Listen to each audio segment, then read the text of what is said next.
So they say never to preface yourself, but I have two prefaces for tonight. The first, I just want to thank Rabbi Blake for being both a thought partner and editor of my work for tonight. And I also want to say, you'll see as I continue to talk that I love dialogue.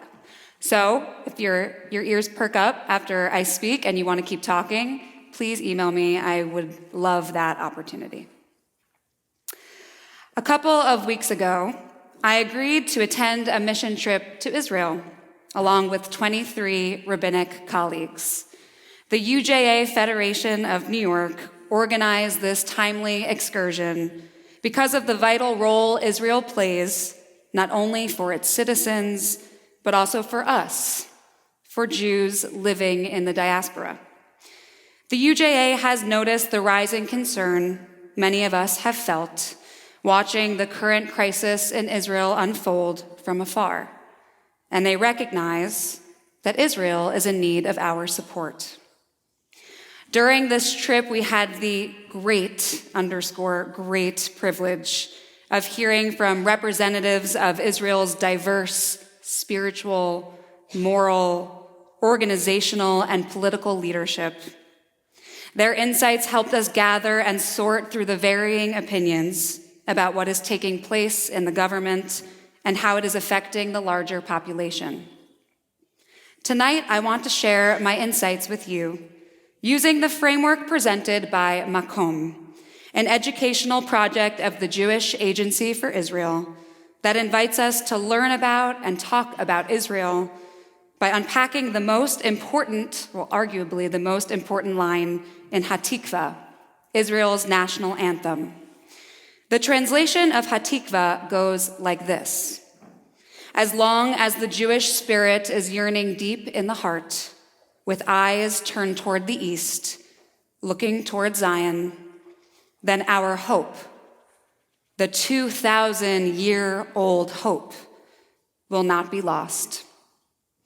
Lehiyot am chofshi be'artzeinu, the land, to be a free people in our land, the land of Zion and Jerusalem. Lehiyot, to be, a people, chofshi, free, be'artzeinu, in our land. It seems seasonally appropriate that as we began the new month of Nisan just yesterday, in which Pesach will be celebrated beginning in just 10 days, that we would approach these 4 Hebrew words in the spirit of the 4 questions. The conversation about Israel proposed by Makom does just this. It takes that phrase, Lehiyot am chofshi be'artzeinu, to be a free people in our land, and uses it as a launch pad to ask what they call the 4 Hatikva questions, 4 essential questions about Israel. Lehiyot, to be. This is the first fundamental question. What will it take for Israel to exist? What security requirements does Israel need in order to be? A people. This is the second question. What and who are we talking about when we talk about the Jewish people? Whom does this include or exclude? Chofshi, free. The third question. How do we define freedom? What do we expect of Israel as a democracy? And be'artzeinu, in our land. The fourth question is this: what does it mean to belong to a land? What happens when others claim the same land? So let us begin with the question of lehiyot, to be, to exist. What will it take for Israel to exist? What security requirements does Israel need in order to be? On the very first night of the UJA trip in Israel, we heard from journalist and author Mati Friedman, who, by the way, spoke here at WRT in 2019, and who stressed that Americans do a disservice when we project American politics and societal issues onto Israel. most specifically when we discuss the left and right wings of the country. In America, being on the left or on the right is usually associated with the politics of social and financial issues. For example, liberals and conservatives in America tend to disagree over the right to bear arms, abortion, healthcare, taxes, etc.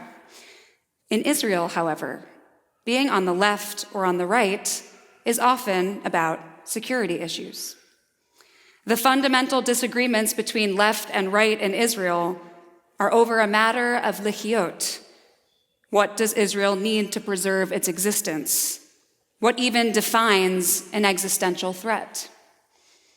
According to Mati, even all Likudniks, members of the dominant right-wing party and their voters, largely fit with America's Democratic Party on social issues. They believe in the right to abortion, strict gun control, access to health care, and so on. As in American society, however, Israel is experiencing a contraction of the center as people become more and more polarized around the current issue of judicial reform, which I will get into in a moment. But even more fundamentally, Israel's current crisis is a disagreement between how the left and right define what constitutes an existential threat to Israel. Number 2, this brings us to the question of peoplehood. What and who are we talking about when we talk about the Jewish people? Whom does this include or exclude? Though the non-Jewish Arab voice is important in today's Israel, representing as it does about 20% of the population, it will not be the focus of tonight's conversation. So when we talk about peoplehood, we are referring to our people, the Jewish people. According to many of the speakers we met on our UJA trip, the judicial reforms are not a cause, but rather a symptom of the identity wars and Jewish tribalism that have consumed the country for decades.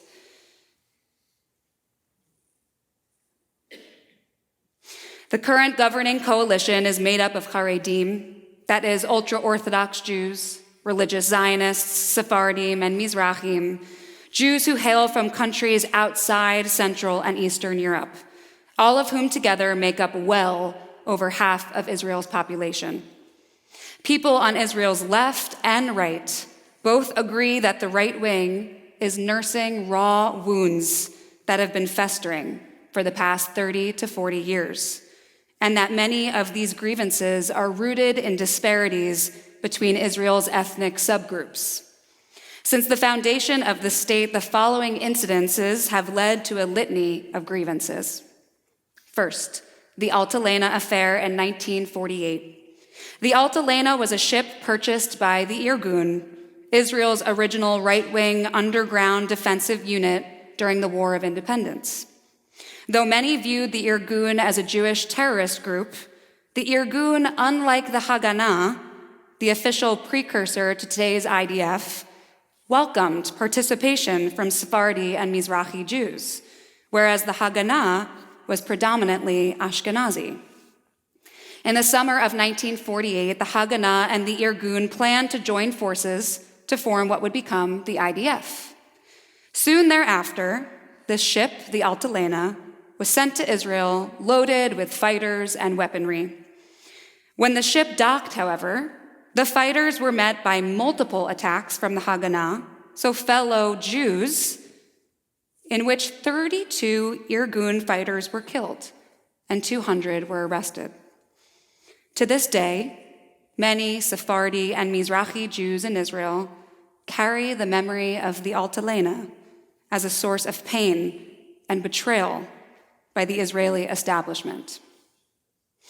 A second source of grievance, the Oslo Accords, the officially recognized peace process with the Palestinians, spearheaded by then Prime Minister Yitzhak Rabin and the PLO's Yasser Arafat, were supported mainly by the Ashkenazi secular sector of society, but condemned by Likud, today's dominant party. And third, Israel's disengagement from Gaza in 2005, which displaced settlers from 21 Israel settlements, thereby affecting mostly right-wing Israelis, especially the religious Zionists, who to this day feel embittered and disenfranchised. The right wing, particularly the Sephardim and Mizrahim, even feels excluded by Israel's Declaration of Independence, which references the Holocaust, but which does not reflect their realities as descendants of refugees from the Arab Middle East. The Israeli left has its own grievances as well.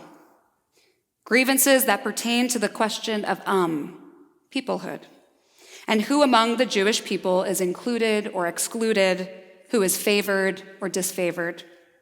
Current grievances on the left, however, stem less from ethnicity and more from religion. Simply put, most of the left in Israel is comprised of people who think of themselves as secular Jews, who comprise a majority of the population, but who chafe at the over-empowerment of the ultra-religious Jews who comprise a minority, and yet who have vast influence over matters of religion and state. Special governmental protections for Haredim who refuse to serve in the IDF, for instance, or governmental restrictions on public transportation on Shabbat, foisted on the secular public by ultra-Orthodox legislators, have led to the left's long-simmering resentments. Because the many present-day tribes of Israel have competing visions of Jewish identity, these divisions call into question the very nature and makeup of our peoplehood. Who defines what it means to be Jewish? Who is included in the of Hatikva? And so we arrive at Chofshi, the word meaning free, the third question. How do we define freedom? What do we expect of Israel as a democracy? Policies about peoplehood invariably affect and reflect the ways in which the various members of Israeli society are seen and included and represented in positions of authority. In other words, which Jews are empowered and which are marginalized directly determines the shape and scope of Israeli democracy and how freedoms are defined in official policy.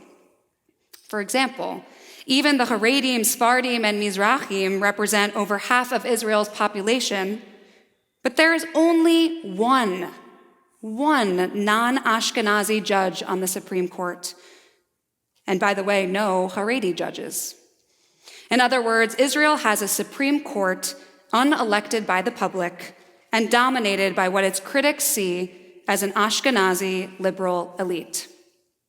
To make matters worse, as you may have read in what I wrote for this week's WRT e-blast, Israel does not have a constitution, but rather a set of so-called basic laws, which in reality have no superior authority over regular laws.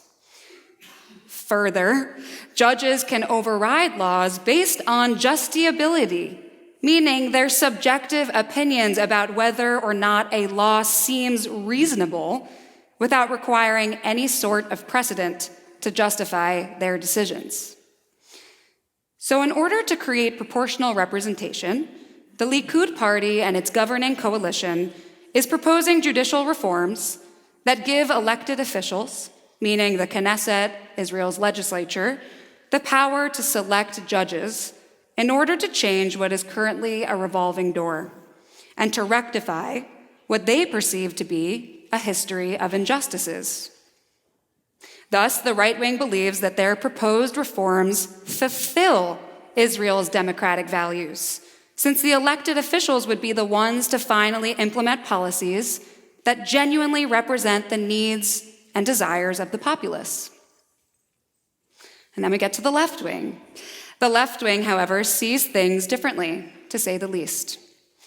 Though the majority of the left has come to agree that the government is in need of a process of review and revision, because at present, Judges possess an imbalanced degree of power.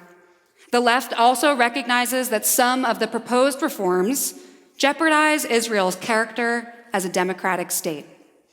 So much so, in fact, that Israelis on the left are referring to these reforms as a coup or an assault on Israeli democracy, and hundreds of thousands are taking to the street in protest. For example, reforms such as the override clause, which thwarts judicial review of Knesset legislation, the restriction of judicial review, and the inability to try a sitting prime minister for violating the law, erase all checks and balances within the government and create a scary potential for authoritarianism. These fears worsen when we remember the increasingly fanatical religious presence in both the general population and within the governing coalition, whose desires infringe upon the civil liberties of secular society. These civil liberties include LGBTQ+ rights, which are considerably protected in Israel, even though gay marriage is not recognized and marriage being controlled by the ultra-Orthodox rabbinate. Israelis who prize their civil liberties also fear an assault on their ability to study in liberal academic settings, or even to enjoy public activities in co-ed settings, as well as imbalanced expectations for military service between secular Jews and religious Jews. And as if all of this weren't complicated enough, we need to consider what is meant by the word be'artseinu, in our land. And so the fourth question is this: what does it mean to belong to a land? What happens when others claim the same land? Of course, this begs the question of the role of Israelis' Arab citizens, its Palestinian neighbors, and of Jewish settlements in the West Bank. The land is also the primary motivating factor for those religious Zionists who are represented in the current governing coalition, many of whom have also felt disenfranchised by the state over the last 40 years. For them, the greatest goal is the realization of a greater Israel, a sovereign Jewish state in all of the biblical Eretz Yisrael, which includes the territories. If only we had time to unpack this fourth and potentially most complex question. Like the four questions at the Pesach Seder, it may simply need to suffice for now that we are asking the important questions, recognizing that some questions lack easy answers. The goal with the four Hatikva questions, as with the four questions of the Seder, is to get us all engaged in a robust conversation, not to arrive at easy solutions for vexing conundrums.